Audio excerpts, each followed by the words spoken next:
ज़्यादातर किसान साथियों की धान की बालियां बाहर निकल आई हैं। धान में जब बालियां निकल आती हैं तो कुछ बातें ऐसी होती हैं, अगर हम उन बातों पे फोकस करते हैं, ध्यान देते हैं, तो हमें बाद में कोई समस्याएं नहीं आती हैं। अक्सर हमने देखा है कि बालियां निकलने के बाद भी बहुत सारे किसान साथी बहुत सी गलतियां कर बैठते हैं, जिससे उन्हें नुकसान हो सकता है। तो आज की वीडियो में हम आपको बताएंगे कौन कौन सी गलती आपको बालियां निकलने के बाद नहीं करनी है, कैसे हम अपने बालियों के सभी दाने के अंदर अच्छे चमकदार चावल पा सकते हैं, और क्या क्या करना है क्या क्या नहीं करना है, संपूर्ण जानकारी आज की वीडियो में हम आपको देंगे।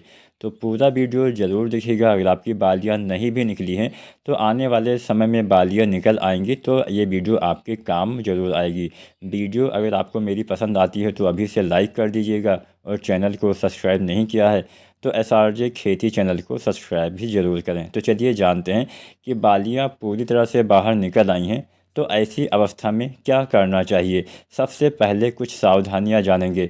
सबसे ज़रूरी बात, जैसे ही बालियां बाहर आपकी निकल आती हैं, पानी अपने खेत से आपको हटा देना है। मतलब पानी अगर आपके खेत में भरा हुआ है तो पानी आपको निकाल देना चाहिए।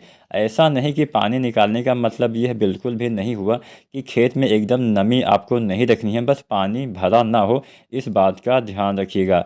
आपको मैं बताते चलूँ, ऐसे किसान साथी जिनकी अभी धान की बालियां नहीं निकली हैं, उन किसान साथियों को बालियां निकलते समय पानी भरना होता है, जिससे बालियों का जो निकलने का जो समय होता है उस समय अगर आप पानी भर के रखते हैं तो काफ़ी अच्छा फ़ायदा मिलता है। बालियां स्वस्थ और हेल्दी निकलती हैं, और दाने का भराव काफ़ी सही से होता है, जिससे हम मतलब अच्छा फ़ायदा मिलता है। अगर आप बालियां निकलते समय पानी भर के रखेंगे तो बढ़िया फ़ायदा मिलेगा। लेकिन हम पानी क्यों भरते हैं? पानी भरने की एक वजह यह भी होती है कि इस समय जब बालियां निकलती हैं, टेम्परेचर ज़्यादा होने की वजह से कई दाने मतलब कई हमारी बालियों के दाने शुरुआती अवस्था में ही खाली रह जाते हैं। तो अपने खेत का टेम्परेचर कम करने के लिए भी हम पानी भर के रखते हैं, जिससे फ़ायदा मिलता है। तो बालियां अगर मान लीजिए निकल रही हैं तो पानी भर दीजिए, और जब बालियां संपूर्ण बाहर निकल आती हैं, जब फ्लावरिंग की अवस्था ख़त्म हो जाती है, तब आपको जब फूल झड़ जाएं तब आपको खेत से पानी निकाल देना है। लेकिन सूखा नहीं रखना है, इस बात का ध्यान रखना है। अब सूखा क्यों नहीं रखना है? अगर मान लीजिए आपके खेत में पानी यानी नमी की कमी हो जाएगी तो यह अवस्था काफ़ी महत्वपूर्ण अवस्था होती है। अभी जो हमारे धान की अवस्थाएँ चल रही हैं, ज़्यादातर किसान साथियों की या तो फ्लावरिंग की अवस्था चल रही है, या फिर बालियां अभी निकल रही होंगी, या फिर बालियां पूरी तरह से बाहर आ गई हैं। कुछ किसान साथी की यहाँ बालियां मतलब जो धान की फसल है वो पकने वाली भी होगी। तो ये जो अवस्थाएं अभी चल रही हैं काफ़ी महत्वपूर्ण अवस्था होती है। थोड़ा सा भी अगर आप देखभाल में चूक जाते हैं, थोड़ा सा भी अगर आप गलती कर बैठते हैं तो बहुत नुकसान होगा, बालियों के अंदर दाने में काफ़ी दिक्कत आ जाएगी। तो यहाँ पे हम पानी क्यों निकाल लेते हैं, इस पे भी हम थोड़ा सा चर्चा कर लेते हैं। अगर इस अवस्था में यानी बालियां बाहर निकल आई हैं और पानी भरा रहेगा तो नुकसान क्या होगा, आपके खेत में बीमारियां होने की संभावना बढ़ जाती हैं। फंगस जनित बीमारियां, सीड ब्लाइट हो गया, BLB हो गया, इन सभी बीमारियों रोगों का प्रकोप काफ़ी तेज़ी से फैलता है। ज़्यादा पानी की वजह से ये बीमारियां काफ़ी जल्दी इस समय ज़्यादातर अटैक सीड ब्लाइट का हो जाता है, या फिर BLB का भी कई बार देखा गया है। तो कैसे इसका नियंत्रण करना है, इसके ऊपर हमने पहले से ही वीडियो बना दिया है। सीड ब्लाइट का अगर आपकी खेत में जो है प्रकोप हो गया है तो एमी स्टार टॉप जो आती है इसका इस्तेमाल आप कर सकते हैं। एमी स्टार टॉप 1 ml प्रति लीटर पानी के हिसाब से, या फिर 200 ml प्रति एकड़ के हिसाब से आपको एमी स्टार टॉप जो आती है इसका इस्तेमाल करना होता है। इसका इस्तेमाल सीड ब्लाइट में काफ़ी फ़ायदेमंद रहने वाला है। इसका नियंत्रण आसानी से आप कर सकते हैं। अब जब भी आप किसी भी दवा का इस्तेमाल करिए, चाहे मान लीजिए सीड ब्लाइट हो गया हो, BLB हो गया हो, कोई भी अन्य बीमारी, कोई भी अन्य कीटों का प्रकोप हो गया हो, तो ऐसा नहीं होता है कि आपके पूरे खेत में ये सारी बीमारियां एक साथ फैल जाती हैं। जैसे मान के चलिए सीड ब्लाइट का हम उदाहरण लेके चलते हैं। सीड ब्लाइट कैसे फैलता है?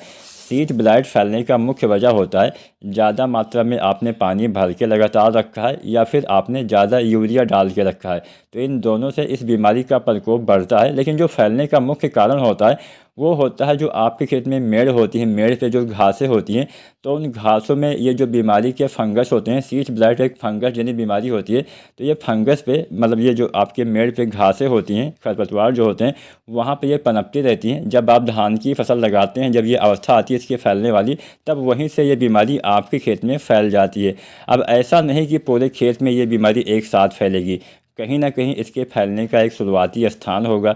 तो जब भी आप कोई भी दवा, मान लीजिए, मैं तो ऐसा रिकमेंड करता ही नहीं कि आपको दवा का इस्तेमाल करना चाहिए। आपको दवा का इस्तेमाल तभी करना है जब बीमारी का प्रकोप आपको दिखे, जब किसी बीमारी या फिर किसी रोग का लक्षण आपको दिखाई दे, जब किसी कीटों का प्रकोप आपको दिखाई दे, तभी उससे संबंधित दवा का इस्तेमाल करिएगा। ऐसे ही दवा डालने से आपका भी नुकसान, आपके फसलों का भी नुकसान, पर्यावरण का भी नुकसान, बहुत नुकसान होता है। तो इसलिए दवा का इस्तेमाल तभी करें जब उस बीमारी के लक्षण आपको दिखाई दें। तो मान लीजिए शीट ब्लाइट, जैसा कि मैंने आपको बताया, ये बीमारी फंगस जनित बीमारी होती है और मेढ़ों पे ये फैलती रहती है। जब आप धान की फसल लगाते हैं तो जब इसके फैलने का समय आता है तो ये फैल जाती है। तो कैसे हम इसका नियंत्रण करते हैं? जैसा कि मैंने आपको बताया, पूरे खेत में एक बार में नहीं फैलती है। तो जहाँ पे शुरुआती स्थान होता है, जहाँ जहाँ तक आपको इस बीमारी के लक्षण दिखाई देते हैं, उससे आप 5 से 10 मीटर आगे तक दवा का इस्तेमाल करेंगे। एमिस्टार टॉप जो आती है, इसका इस्तेमाल करेंगे। ऐसा नहीं कि पूरे खेत में इस्तेमाल करेंगे तो उतना मतलब आपका ही नुकसान है, आपका दवा ज़्यादा लगेगा, आपका खर्चा ज़्यादा बैठेगा। मान लीजिए आपने 1 एकड़ में धान की फसल लगाई हुई है, आपके खेत में शीट ब्लाइट या फिर कोई भी बीमारी, यहाँ पे मैं उदाहरण के लिए शीट ब्लाइट का मैं आपको बता रहा हूँ। तो मान लीजिए शुरुआती स्थान, मान लीजिए थोड़ा सा है, थोड़ा सा जगह में फैला हुआ बीमारी है, तो जहाँ तक आपको दिखे इसके लक्षण, उससे लगभग 5 से 10 मीटर आगे तक, मतलब उससे ज़्यादा आपको दवा का इस्तेमाल दूर तक कर देना है, जिससे इस बीमारी का नियंत्रण आप कर पाएंगे। पूरे खेत में दवा डालने से फ़ायदा नहीं होगा, बाकी आपकी मर्ज़ी, आप जैसा डालना चाहे वैसा डाल सकते हैं। ना तो ज़्यादा पानी आपको भर के रखना चाहिए और ना ही पानी आपको सुखाना है, बस नमी होना चाहिए। कितना नमी होना चाहिए? बालियाँ निकलने के बाद आपको नमी रखना है। इतना नमी रखिए कि जब आप अपने धान के खेत में जाइए तो वहाँ पे आपका पैर ज़मीन में दबना चाहिए, पैर के निशान ज़मीन में बनना चाहिए।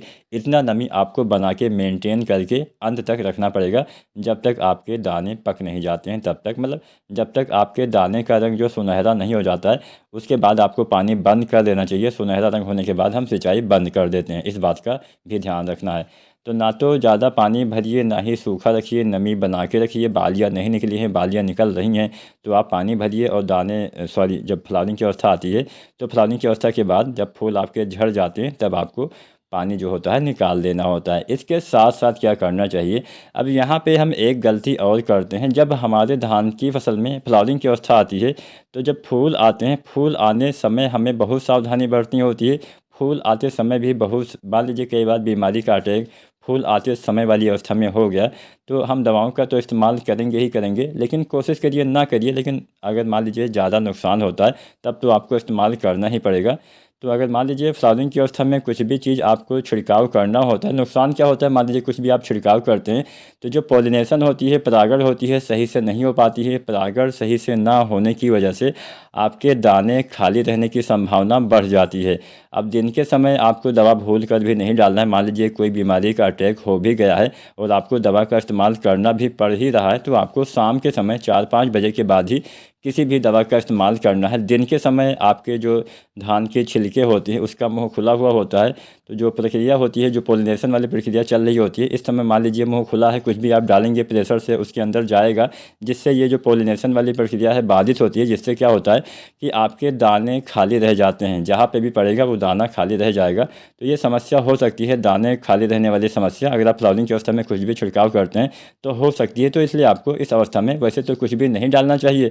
और मान लीजिए किसी बीमारी का अटैक हो गया, आपको नुकसान होने वाला है, तो आप 5 बजे के बाद डालिए, 4-5 बजे के बाद शाम को दवा का इस्तेमाल करिएगा, बेहतर लाभ मिलेगा। अब हम जान लेते हैं आखिर हमें कौन सा चीज़ डालना चाहिए। तो बालियाँ निकलने के बाद केवल और केवल एक चीज़ का इस्तेमाल करना है, NPK 0050, 50% पोटेशियम, 17.5% सल्फर इसमें पाया जाता है।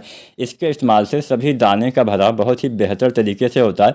इसका इस्तेमाल धान में दाने भरते समय आपको इस्तेमाल करना चाहिए। कितना डालना है? 1 से लेकर 1.5 किलो प्रति एकड़ तक आपको इस्तेमाल करना है। कोशिश करिए जब आप 0050 का इस्तेमाल करिए, इसके साथ कोई भी दवाई वगैरह मत डालिए, क्योंकि अगर आप इस अवस्था में कुछ भी डालते हैं तो एक समस्या यह भी आ सकती है कि आपके दाने के ऊपर धब्बे पड़ जाए, जिससे आपकी मार्केट वैल्यू चावल की कम हो जाएगी, धान की कम हो जाएगी। इस बात का भी आपको ध्यान रखना चाहिए।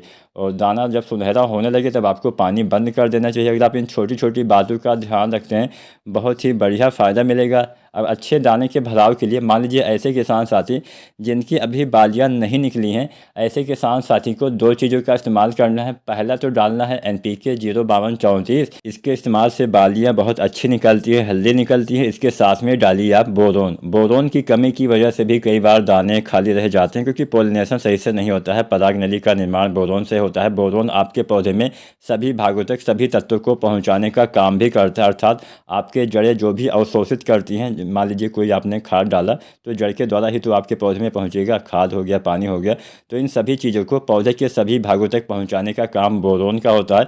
बोरोन काफ़ी आवश्यक तत्व होता है आपके धान की फसल के लिए। बोरोन की कमी से बहुत नुकसान हो जाता है। तो यहाँ पे सबसे ज़्यादा नुकसान पोलिनेशन में ही होने वाला है।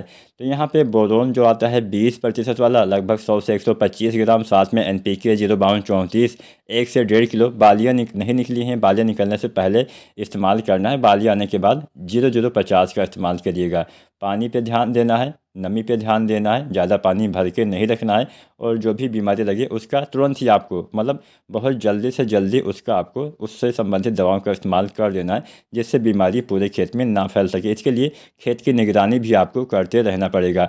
उम्मीद करते हैं आज की वीडियो, आज की जानकारी पसंद आई होगी। वीडियो जानकारी पसंद आई है तो लाइक शेयर करें, कोई सवाल हो कमेंट करें, और चैनल को सब्सक्राइब नहीं किया है तो SRJ खेती चैनल को सब्सक्राइब करें। धन्यवाद।